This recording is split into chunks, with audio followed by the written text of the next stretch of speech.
خداوند آسمانی باپ کے مقدس نام سے آج ہم یوحنا کی معرفت انجیل اس کے باب نمبر 12 کے آیت نمبر 49 اور 50 کو سیکھیں گے۔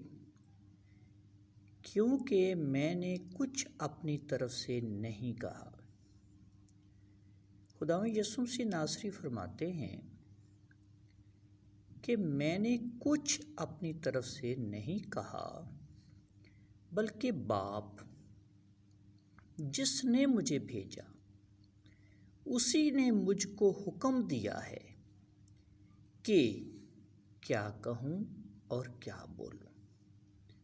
عزیز مسیحی بھائیوں اور بہنوں، اس آیت مقدسہ میں خداوند یسوع مسیح وضاحت و صراحت سے بیان کرتے ہیں کہ میں کوئی دوسرا یا تیسرا خدا نہیں ہوں، بلکہ ایک نبی ہوں۔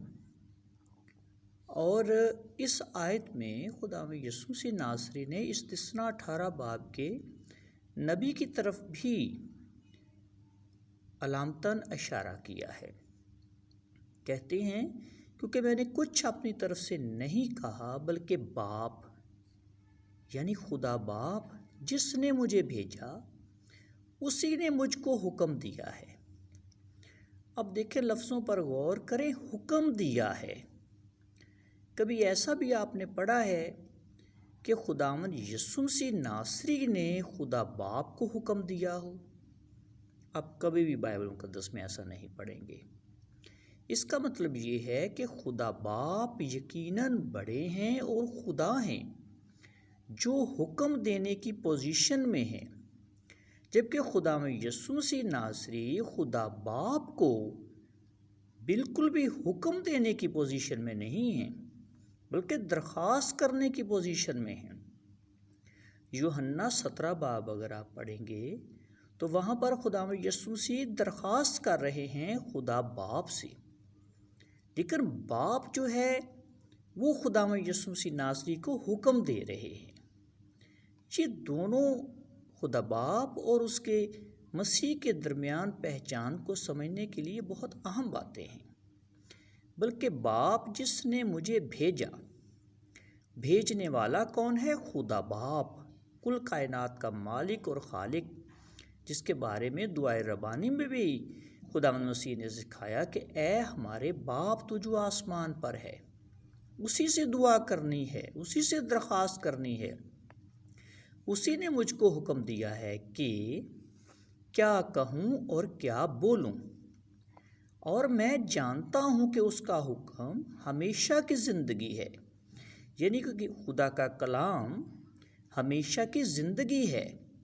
خدا کی تعلیم، خدا کے احکامات، خدا کی شریعت و تعلیم، جتنے بھی خدا کی طرف سے احکامات ہیں، ان میں ہمیشہ کی زندگی چھپی ہے، اور میں جانتا ہوں کہ اس کا حکم ہمیشہ کی زندگی ہے۔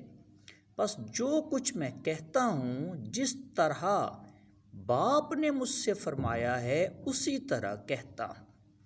یعنی جو آسمانی باپ رویا میں، خواب میں، الہام میں خداوند یسوع مسیح ناصری سے بیان کرتے ہیں، وہی خداوند یسوع مسیح ناصری لوگوں تک پہنچاتے ہیں۔ اور اسی لیے خداوند یسوع مسیح ناصری نے آیت نمبر 48 میں کہا، جو مجھے نہیں مانتا اور میری باتوں کو قبول نہیں کرتا، یعنی کیا نہیں مانتا؟ مسیح نہیں مانتا، اور میری باتوں کو قبول نہیں کرتا، اس کا ایک مجرم ٹھہرانے والا ہے۔ یعنی جو کلام، جو لوگوس میں نے کیا ہے، جو کلام میں نے کیا ہے، آخری دن وہی اسے مجرم ٹھہرائے گا۔ میرے عزیزو، خداوند آسمانی باپ اور اس کے پیارے بیٹے یسوع مسیح کی درست پہچان کو سمجھیں۔ وقت نزدیک ہے، درست پہچان کو سمجھ کر خدا باپ کی حضوری میں آگے بڑھتے جائیں۔ مسیح خداوند کا فضل ہمیشہ آپ کے ساتھ ہو۔ وشالوم۔